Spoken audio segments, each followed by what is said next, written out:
Армысыздар, құрметті көрермендер, ТВК телеарнасында тікелей эфир бағдарламасы. Сіздермен мен Мадина Абайқызы. Бүгін біз сіздермен облыстық өрт сөндіру қызметі жайлы ақпараттармен бөлісетін боламыз. Бүгін біздің студиямызда қонақта өрт сөндіру және авариялық-құтқару жұмыстары қызметі мемлекеттік мекемесі бастығының орынбасары Қуаныш Арслановпен. Аға, студиямызға қош келдіңіз.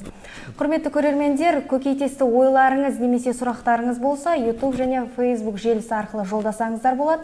Біздің маман сіздердің сұрақтарыңызға міндетті түрде жауап береді. Аға, әңгімемізді жалпы өрт сөндіру қызметінен бастасақ, жалпы облысымыздағы өрт сөндіру қызметі қандай дәрежеде қазіргі таңда? Қызмет туралы айтып өтетін болсам, біздің қызметтің құрамына облыс бойынша 51 бөлімше кіреді. Оның ішінде 9-ы Шымкент қаласында орналасқан, осы облыс орталығында деп отырмыз қазір, Шымкент қаласында. Бұл бірінші мамандырылған жасақ, 4 мамандырылған өрт сөндіру бөлімі. Оның ішінде өрт сөндірудің 17 өрт сөндіру бөлімі бар бізде. Бір техникалық қызмет көрсету бөлімі. 26 өрт сөндіру бекеттері, бұл жаңағы ауылды, елді мекендерде, шала орналасқан елді мекендердің барлығында бізде қамтылып бекеттер болған, өрт сөндіру бекеттері. Және бір жұмсалмайтын қоймамыз бар мемлекеттік. Және де бізде қосымша бұл жерде өрт сөндірушілер даярлау мектебі бар. Ол да біздің құрылымдық бөлімше кіреді. Қызметтік штатымызға келетін болсақ, біздің облыс бойынша қазіргі штатымыз 1906 адам құрап отыр. Оның ішінде 260-ы аға басшы құрам, 1594-і бұл қатардағы кіші басшы құрам. 52 азамат, бұл азаматтық қызметкерлер деп саналады. Жалпы бұлар айтып өтсіз, аталған көрсеткіштер өрт сөндіру қызметін толыққанды қамтамасыз етіп тұр ма? Бізде қазір бұл кадр тапшылығы білініп тұрған жоқ. Дегенмен оңтүстіктің өзі бір жақсы жер, бұл кадр тапшылығы болып жатқан жоқ бізде. Басқа облыстарда білініп жатыр дейді. Жастардың көптігі бұл жерде. Біздің жұмыстың қызығушылығы да бар шығар. Біздің өз тарапымыздан да жұмысқа тарту барысында көптеген жұмыстар атқарылуда. Яғни біздің өзіміздің Көкшетау техникалық институтында оқуға жас жігіттерді тарту барысында да мектеп аясында, институт арасында, техникумдарда көптеген жұмыстар атқарудамыз. Соның септігі де тиіп жатқан шығар. Қазір кадр тапшылығы бізде аса қатты білініп жатқан жоқ. Жалпы өрт сөндірушілерге қойылатын аса қатты бұл мамандық иелері, білеміз, өлім мен өмірдің арасында жүреді. Жалпы осы кісілерге аса бір айрықша талаптар қойыла ма жалпы өрт сөндіруде мамандарға? Иә, міндетті түрде біз жұмысқа қабылдаған алдын міндетті түрде бұл кісілерді аттестациялық тексерісін қабылдау барысында бұл жерде міндетті түрде жігіттердің физикалық деңгейін қарайды. Бұл жаңадегі тез қабылдаудан басқа, заң білуден басқа бөлек тағы да біз физикалық деңгейін қадағалайды. Бұл бойынша арнайы бекітілген бұйрық бойынша барлық жаңағы жүгіруден болсын, турниктен тартылудан болсын, қысқа қашқа жүгіруден болсын, белгілі бір талаптары бар. Солар орындалса ғана, солардың өтелсе ғана, ол кісілер ғана жұмысқа қабылдайды. Өйткені олардың физикалық деңгейі дайындық болмаса, мынау біздің ауырда жұмысымызда басқа адамдарға көмегіміз тиюі, оларды өрттен алып шығу, авариялық-құтқару жұмысын ұзақ уақыт болып жатқан авариялық-құтқару жұмыстарында физикалық деңгейі мықты болмаса, шыдай алмайды деп ойлаймын. Сондықтан талаптар қойылады міндетті түрде. Жалпы талаптар қойылады, жылдамдық қажет етеді деп жатсыз. Бұл әрекеттер, жас ерекшеліктер талғамайды ма? Жоқ, жасына қарай өзінің нормативтері болады, міндетті түрде. Онсыз болмайды, өйткені табиғат бәрібір өзінің несін алады ғой. Сондықтан жас ерекшелігіне қарай өздеріне бекітілген деңгейлі өзі нормативтері бар. Міндетті түрде сол нормативтерді тапсырады.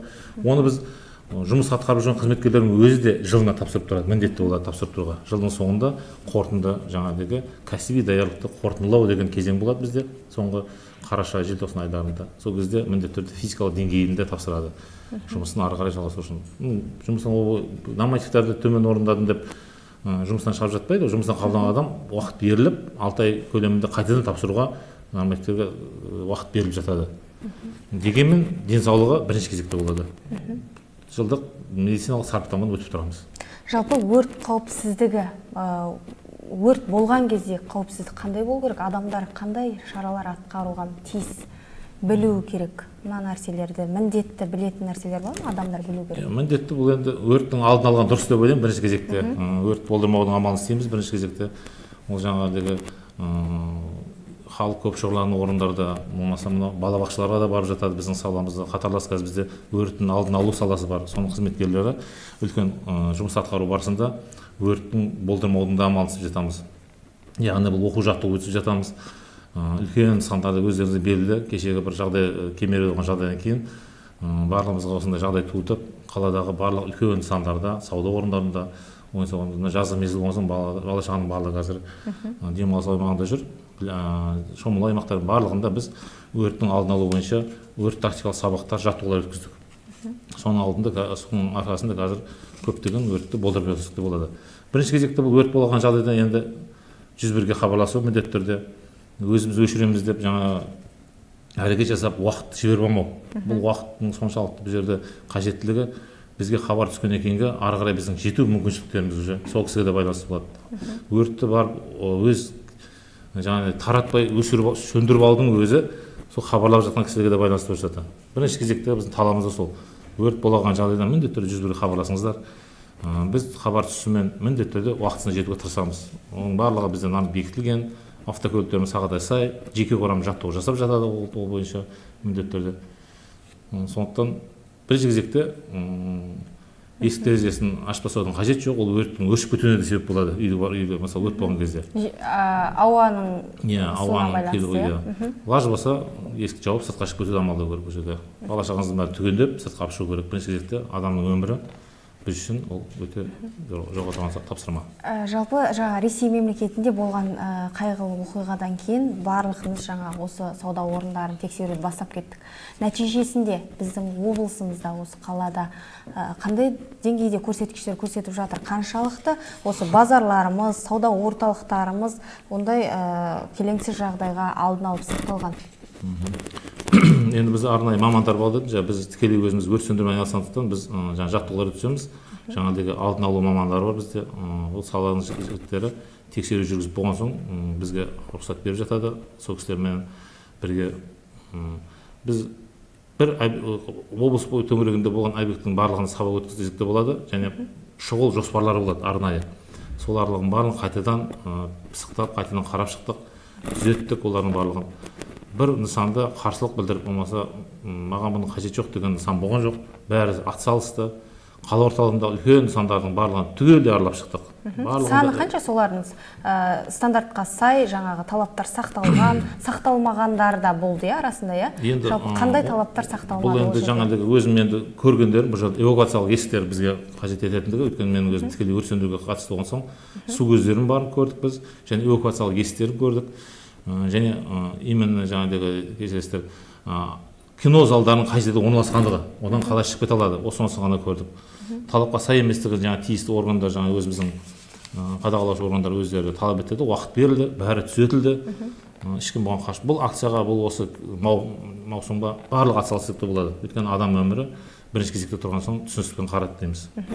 Жалпы осы жағдайдан кейін басқа отандық телеарналар, басқа қаладағы телеарналардан көріп жаттық.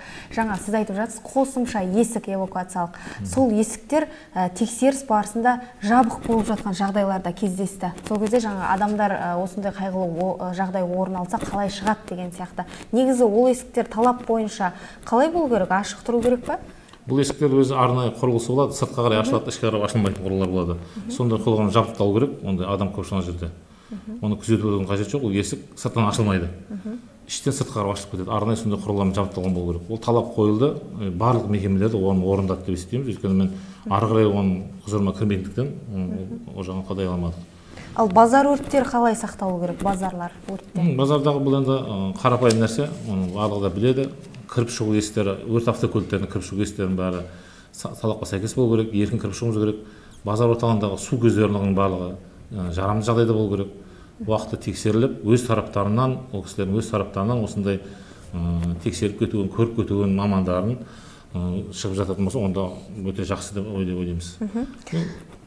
Жаңа айтып жатса, мектептер, дайындық мектептері бар, жаңағы мамандар, жас мамандар өтіп жатыр деп, осы мектепке толығырақ тоқталып өтсеңіз, қалай ол мектепте үміткерлер бар, өрт сөндіру саласында істесем деген, ол кісілерге қандай мүмкіндіктер бар? Біріншіден айтып өтетін болсам, бұл жерде басшы құрамды дайындайтын біздің Көкшетау техникалық институты бар бұл жерде. Мұны біз барлық жерде айтып өтіп жатырмыз. Мынау өзіміздегі бауыржан момышұлы мектебіне де бардық, өзім бардым. Техникумдарға барып жатырмыз. Жас жігіттерді біздің саламызға келу үшін, табу үшін жарнамалап жатырмыз. Мамандығымыздың бір жақсы жері 4 жыл оқисыздар, мемлекеттік қамтамасыз етеді оқуыңыздың барлығын. Физикалық деңгейіңіз жақсы болса, денсаулығыңыз жақсы болса, неге істемеске бұл мамандықта біздің. Онан кейін халықтың жағында халықтың жағдайын ойлайтын мамандық бұл. Тек қана халыққа жақын жүретін мамандық деп ойлаймын. Әркім өз мамандығын дәріптейді, мақтап жатады. Соны айтып жатқанмын. Бітірген соң міндетті түрде жұмыспен қамтылады. Бұл мемлекеттік тапсырыс. Ол жігіттердің барлығын мемлекет оқытқан соң, киіндірген соң жұмыс орнымен де қамтиды. Бір керемет жері. Бос жүрмейді. Жас лейтенанттар жұмысқа келіп, қарауыл бастығы болып, қарамағанда жеке құрам болып, қойылған тапсырмаларды орындау үшін дайын болып келеді дейміз. Жақсы институт бар, бәріміз бітіріп отырмыз. Жоғары дипломмен, жоғары біліммен шығарады. Одан бөлек мына біз енді бізде жеке құрам деген бар. Өрт сөндірушілер, қатардағы өрт сөндірушілер, радиотелефонистер, радиобайланышшылар және жүргізушілер. Бұл кісілерді бізде егер вакант болып орын босаған кезде белгілі бір кезеңде біз конкурс жариялайды газетке, ашық түрде конкурс жарияланады. Облыстың азаматтары, басқа облыстың азаматтары болсын, өтініш тастап, қажетті құжаттан жинап, біздің кадр бөліміне келу керек, байтасын 86-86-дағы. Соныменен өтініш тастап, ары қарай халыққа қызмет көрсету орталығынан тесттен өтеді, арнайы заң шеңберінде. Сол тест тапсырып болған соң, бізге құжаттарын тапсыра отырып, ары қарай физикалық деңгейін көрсете отырып, жұмысқа кіруге болады. Жалпы өзіңізден баса, өзіңіз осы салаға қалай келдіңіз? Өзіңіз қызығушылықпен, өзіңіз таңдаған мамандық болды ма бұл? Иә, мен де бұл мамандыққа кенеттен келдім деуге болады. Ағайындарымыздың, ағаларымыздың жұмыс барысында осындай әңгімелерін ести отырып, олардың өрт сөндіру барысындағы қиыншылықтары, болған оқиғаларын ести отырып, кенеттен ой туып, алдыңғы жұмысын тастай отырып, осы жұмысқа келіп өтініш жазып кірдім. Бұл салада қазір 20 жылға жақын жұмыс істеп жатырмын. Өрт сөндіру саласында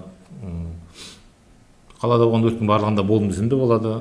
Сол үшін жеке құраммен де істесіп жатырмын. Мақтаныш тұтамын, өз мамандығым өзіме ұнайды. Қаласа әлі істеп жатамыз ғой дейміз бұл жұмыста.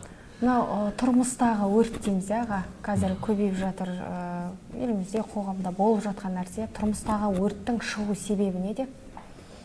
Бұның негізгі себептері электр тораптардың тозуы бірінші кезекте бұл деп ойлаймын. Одан кейін балдарды жалғыз тастамау қажет, өйткені баланың аты бала, әр нәрсені түртіп көргісі келеді, жағып көргісі келеді дегендей.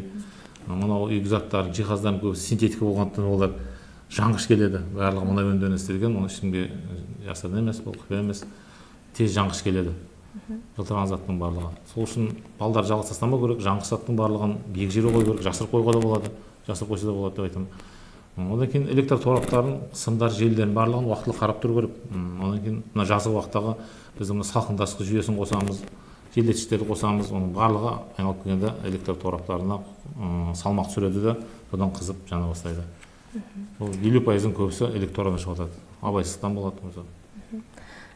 Дала өртіне келсек, үй өртінің себебін білдік, электротораптардың салдарынан болады. Дала өртінің себебі неде? Жалпы дала өрті болған кезде өрт сөндірушілерден бөлек қандай топтар бару керек арнайы сол жерге? Қазіргі мынау маусым кезең өзі, біздің өзі оңтүстік Қазақстан болған соң, оңтүстік өңір болған соң, күннің ыстығы да бар. Өткен кезек шілде айында 45 градустан асып кеткен ауа райын білесіздер. Барлық даланың бәрі құрғап тұр, шөптің бәрі құрғап тұр. Ауылды жерлерде, кең алқапты жерлерде жайылым бар, шабындық бар. Өрт болғанға қарағанда бұны енді сол жерде жергілікті халық бірінші кезекте солар байқайды. Бізден қалады болсам. Жергілікті жерде біздің өрт сөндірушілеріміз бар. Бірақ дегенмен әкімшіліктің өзінің тарапынан ерікті өрт сөндіру топтары құрылған, міндетті түрде бұл өкім бар, бұл арнайы бұл туралы. Және солар бірінші кезекте өздері шығып, өз аумақтарындағы өрттерді сөндіруге тырысып жатады. Барады ма жалпы ол кісілер басында табылады? Иә, міндетті түрде. Бұл соңғы кезде, соңғы жылдары бұл қолға алынған нәрсе. Бұл заң аясында барлық әкімшілік жұмыс істеп жатыр. Бөлінген бюджеттің қаражаты да бар. Техникалар да алынып жатыр жайда мысалға. Мына орман шаруашылығын айтып өтерім, өте жақсы қамтылған техника мысалға. Соңғы кезде осы 1-2 өрттерінде көрдім. Бұл орман шаруашылығының техникасы, жеке құрамы, орманшыларға айтар рахметіміз бар. Өз тараптарынан бұлар өте жақсы жұмыс атқарып жатыр. Басшысында көрдік. Көмекке шақырып жатады, барамыз, міндетті түрде. Хабарлама түседі, біз шығамыз, міндетті түрде бірге сөндіреміз. Үлкен өрттерде штаб құрамыз, басқаруды қолға аламыз, өйткені біздің өрт сөндіруден тәжірибеміз мол болғандықтан басқартуға жатамыз. Негізгі бірінші өздері кірісіп өздері сөндіре береді. Жалпы дала өрті кезінде зардап шегетін жаңағы шаруа қожалықтары болады, жалпы олардың шығындарын кім өтейді? Бұл жерде енді негізгі ауыл шаруашылығында қазір бидай алқаптары көп қамтылған. Біз оңтүстік Қазақстан облысында, қазір Түркістан облысы дейміз, көп бидай алқаптары бар. Соңғы кезде бірақ бидай алқабына түсіп өртеніп кеткен жоқ, өйткені олардың барлығы жекеменшік бір пайдасы, олар өздері үшін апаш істеп қояды. Ол ешкімге қарап жатпайды, жалтаңдамайды. Кішкене шығындалады, ана апаш дейміз, жаңа минералды жолақ дейміз ғой, минералды жолағын істеп жатады, талапқа сәйкес 7 метрге дейін келеді. Сондықтан осы күнге дейін бидай биылдың өзінде статистика бойынша бізде бидай өтті деген жоқ. Далаға құрғаушы болды, оларға материалдық шығын келтірілген жоқ. Жалпы оларды бақылауға аласыздар ғой, алдын алып, өрттің? Жаңағы салада қызметкерлерінің бұл несіне кіреді, құзырына міндетті түрде барып, ол кісілер бірге отырып, қалай жасайтынды минерал жолақтарды көрсетіп, және оқу жаттығу өткізуге қайтамыз міндетті түрде. Ордабасы ауданында өткіздік, Бәйдібек ауданында өткіздік, дала өртін сөндіру, бірігіп жұмыс істеу, әкімшілікпен бірігіп жұмыс істеу, орман шаруашылық қызметімен бірігіп жұмыс істеу бойынша ол нәтижесін беріп жатыр. Жалпы өрттің орын алуы мезгілді талап етеді ме аға? Алдын алу ма? Енді мезгіл болғанда біз жыл бойы істесек, жазда мысалға күннің ыстығынан көреміз, енді дала алқаптарын. Қорғап тұрған. Ал басқа мезгілдерде қалай өрттің орын алу деңгейі? Басқа мезгілдер енді қысқа қарай енді өз кезең-кезеңмен жүріп жатады, қысқа енді жылыту кезеңі басталады. Газбен қамтылмаған аумақтарда көмірмен от жағады, қатты отынмен, ағашпен жағатын жерлерде болып жатады. Қысқа дайындық жасалмаған тұрғын үйлер болатын болса, түтін шығару құрылғылары тазаланбаған, болмаса жаңағыдай жағу пештерінің жарылып кету салдарынан бұрынғы қыстан ремонт қаралмаған болса, соларда улану қаупі болмаса, жабық төбесіндегі ішкі жабын қабатына өтіп кету қауіптері болып жатады. Бұл да бұл ертеңгі мынау от жағу кезеңінің алдында, жылыту кезеңінің алдында болатын кішкене мәселелестікте болады бұлар. Ол бойынша да біз жаднамалар тарқатып, тұрғын үйлерді аралап, жеке құрам тарапынан да осындай істер атқарамыз. Көктемнен бастап. Статистикалық мәліметтер бойынша қазір соңғы кездерде, соңғы жылдарда өрттің орын алу деңгейі көрсеткіші қандай? Өсіп жатыр ма, әлде кеміп жатыр ма? Былтырғы жылмен биылғы жыл салыстырғанда? Статистика бойынша айтып кетейін, менде материалдар бар. Қанша өрт орын алды? Бізде қазір 2017-нің бірінші жартыжылдығын салыстырғанда 2017 жылы 248 өрт орындаған болса, биыл 262 өрт орын алып отыр. Бұл 5-65%-ға өскен. Бұл тұрғын үйлерде болған өрттер, негізгі өрттер көктемгі июль-шілде айына дейінгі мәліметтер бұл. Кішкене өскенді байқалып тұр бұл жерден. Жалпы жаңа өзіңіз айтып жатсыз, мектеп балаларды оқытатын, біліктілігін арттыратын. Ал жалпы өздеріңіз басқа отандық, басқа қалалардан болсын, тәжірибесі мықты мамандармен, не болмаса шетелдік мамандармен жұмыс жасайсыздар ма? Бұл жерде қазір біздің айтып өтетін нәрсеміз облыс аймағында, аумағында болады, республика аумағында болып жатыр. Бұл өрт құтқару спорты. Бұл жаңа біздің әріптестеріміздің, өрт сөндірушілердің біліктілігін арттыру мақсатында ұйымдастырылады. Біз әр көктемде, сәуір айында өткізуге тырысып жатамыз. Сәуір айында өрт сөндіру барысында қайтыс болған әріптестерімізді еске алу, солардың рухына бағыштап, өрт құтқару спорты бойынша облыстық спартакиада өткіземіз. Жылда бұл үрдіс болып қалған нәрсе. Одан кейін комитеттің жоспарына сәйкес республикалық жасөспірім арасында, ерлер арасында, әйелдер арасында өрт құтқару спорты өтіп жатады. Жақында ғана осы Алматы қаласында өтті, жасөспірім арасында, Атырау қаласында өткізді. Біздің жеке құрамның ішінде осыға спорттарға қатысып, мақтаныш тұтып жүрген жігіттеріміз де көп жерде. Чемпион жатқан, және спорт, мастер спорты, және шебер жатқан жігіттеріміз де бар. Қазір таңда Астана қаласында дайындық үстінде, олар Словакия қаласында халықаралық жарысқа баруға дайындап жатыр. Бұл спорт ұйымдастыру негізі мақсатымыз да сол жаңадан келген жұмысқа орналасқан жігіттерді біздің жұмысымыздың дәріптеу, шеберлігін арттыру, өзара сайысқа түсіру. Ешкім шет қалмайды, бұл орында арлығадай жеңіске жетейік дейді. Одан бөлек жаңа спорт ойындарымыз да көп, футболымыз бар, волейболымыз бар. Ондайда спорттық елбасымыздың несі бойынша біз спортпен айналысу әркімге қазір жол қойылған нәрсе бізде. Жалпы үміткерлер қатары көп пе ме? Өрт сөндіру қызметінде қызмет атқарсам деген. Бізде қазіргі таңда жастар өте көп келеді. Біздің жарнама жасап өзімізді дәріптегеннен болар. онысы жаңа оңтүстік деп жатырмын ғой, бізде жастар көп, оңтүстікте тұрғын көп, жаңа миллионды қалап жатырмыз дегендей. Біздің қатарымызда кеуіштер өте көп. Сонда да заң аясында барлық нелерді конкурстық тәртіппен өтіп жатады. Жалпы өрт сөндіру барысында, жаңа өзіңіз айтып кеттіңіз, жазатайым жағдайларда орын алып жатады. Өрт сөндіру мамандары, өрт сөндіру кезінде ондай болған шығар, қайтыс болып жаңағы біреудің өмірін құтқарамын деп өзі. Ондай жағдайлар болған. Жалпы осының себебі неде? Ол маманның біліктілігіне байланысты ма, әлде өз өмірін өлімге қиғандығы ма? Бұл жерде өлімге қиды деп айта алмаймыз. Бұл жерде құтқару жұмыстарын атқару барысында сондай жағдайға түсіп қалады да, басқа маманды, басқа қасындағы серіктесін итеріп жіберіп өзі халық отыр, кейде үлгерем дегенде секундтар санап жатады. Бірақ анда құтқару операциясында, мысалы тауда құтқару операциясын жүргізіп жатқан кезде де бізде бір азаматымыз құлап кеткенін білесіздер бәріңіздер. Бұл қандай қайғылы жағдайлар ауыр тиеді бәрімізге де. Қатардағы жауынгерлеріміздің ондай жағдайға түсуі отбасында бірінші кезекте өте ауыр. Мұны еске алсақ та, шын айтқанда өзімізге қиындық соғады. Дегенменен ол кісілерді шетке қалдырмай, ары қарай да көмектесіп, бала шағасының әкесін мақтан тұтатын жағдайда жүрсін деп көмектесіп жатамыз ары қарай. Әрдайым естелік тақтарды орнатып, көмектесіп жатамыз қолдан келгенше. Жалпы өрт бұзушылық жағдайында, өрт орын алған жағдайда әкімшілік құқық бұзушылық тіркелді ма? Енді бұны біз өрт сөндіріп болғаннан кейін міндетті түрде анықтаушы маманы болады. Өрттің неден шыққан салдарын анықтау мақсатында ол ішкі істер қызметкерлерін шақырады.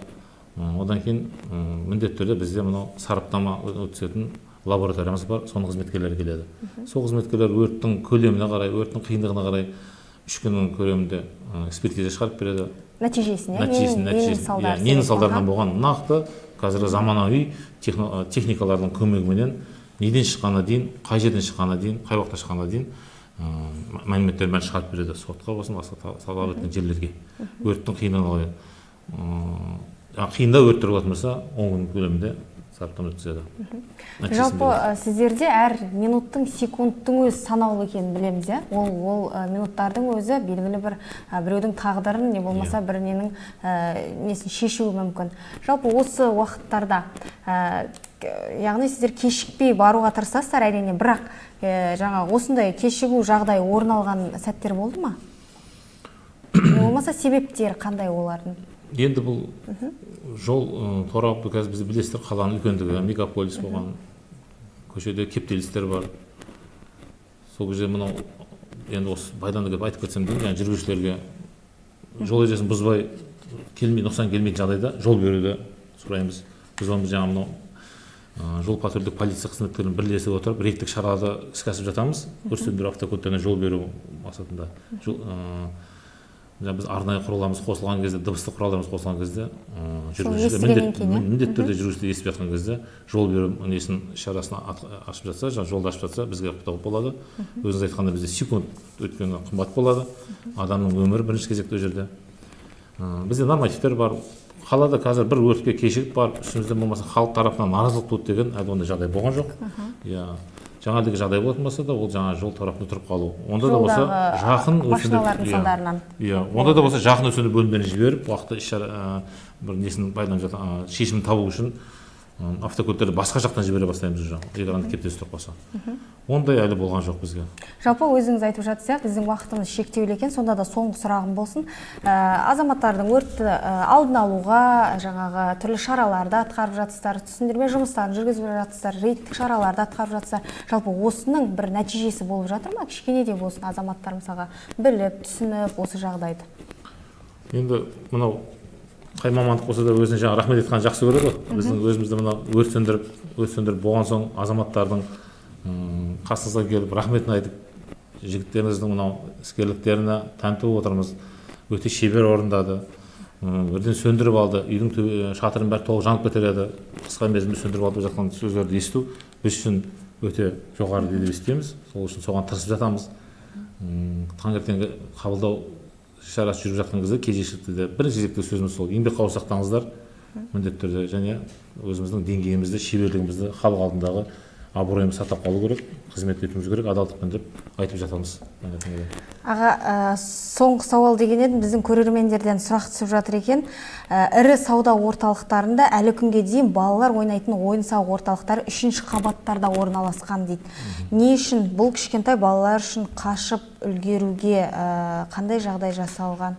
Неге рұқсат бересіздер дейді сол жағдайға? Жаңағыдағы 3-ші қабатта орналасқан нысандар болатын болса, оларды арнайы жеке сыртқа шығып кету өздерінің эвакуациялық есіктері болады. Ол жаңа сауда алаңдарына түспеу керек, тікелей сыртқа шығып кету керек. Сол талаптарда ғана болады. Сауда алаңдары арқылы өтуге тыйым салынады. Егер ондай нысандар болатын болса, ол міндетті түрде тексеріліп, жаңағыдай рұқсат берілсе, тексеріліп жатады және талап қойылады. Қойылған талапты кісілер орындайды, өйткені адам өмірі қымбат. Жеке шығу есіктері болады, рұқсат етіледі. Яғни 3-ші этажда, 3-ші қабатта орналасуына мүмкіндік ол кісілерге рұқсат берілген, иә? Жоқ, ол жеке есік болу керек, шығып кететін. Ешқандай сауда алаңына кірмеу керек есіктер. Тікелей далаға шығады, бірінші кезекте шығып кету керек. Қысқа мерзімде шығып кету керек болады. Ал сауда алаңы арқылы жүріп, ол арқылы өтетін болса, ол тыйым салынады, ол өз өміріне қауіп төндіреді. Базарлардың көбісіне өрт сөндіру машиналары кіре алмайды дейді аға. Мысалы, қай базарлар десе болады? Қазір базарларды барлығында ашық, талап қойылған. Өзім білетін базардан ашық қазір. Өрт сөндіру біз өз кестеге сәйкес өрт тактикалық сабақтар өткіземіз де базарға кіріп шығу жолдарын бір кезде қарап шығамыз. Қарастырылған, ол қазіргі жағдайда. Ешқандай ол жабылмайды базарларда. Өрт сөндіру машиналары неше минутта жету керек? Сіздердегі машиналардың лестницалары нешінші қабатқа дейін жете алады? Біз енді жаңағыдағы ұзақтығына байланысты болады, автокөліктердің жету нормативтері. Қысқа уақытта жетеміз жерге. Белгілі бір уақытта, мынандай уақытта жетеді деп айта алмаймын, өйткені біздің өзіміздің белгілі бір формуламыз бар, соны асырмауымыз керек, жылдамдықты асырмауымыз керек, басқаларға да қауіп төндірмеуіміз керек жол барысында. Одан кейін мынау автолестницалар дейміз ғой, автосатылардың бізде 50 метрлік автосаты бар, қазіргі заманауи. Бұл қазіргі қалада ең биік 14 қабатты ғимаратта санайтын болсақ, соның шатырына дейін жетеді. Ол бойынша да оқу жаттығу өткізіп, тексеріліп, мамандарымыздың төтенше жағдай болған кездегі сол сатымен жұмыс істей алатындығын біліктілігін бәрін қарастырдық, жаттығулар өткіздік. Тұрғындармен, сол үйдің тұрғындармен де жұмыс өткіздік. Ол кісілер де уже қай тұстан түсіп кететін, қай тұстан біз оларды алатынымыздың бәрін біледі. И төрайымдармен сөйлескен өткіздік сабақты. Жалпы базарларға өрт сөндіру ережелерін сақтамағандар үшін айыппұлдар салынады ма, және ол қанша айыппұл базарға салынды? Енді бұл айыппұл бойынша, жаңа өрттің алды бойынша мен маман болмағандықтан бұл туралы айта алмаймын. Жалған мәлімет айту маған құқық жоқ. Менің құзырыма кірмейтін бұл сала негізі. Мен тек өрт сөндіру, адамдардың өмірін құтқару.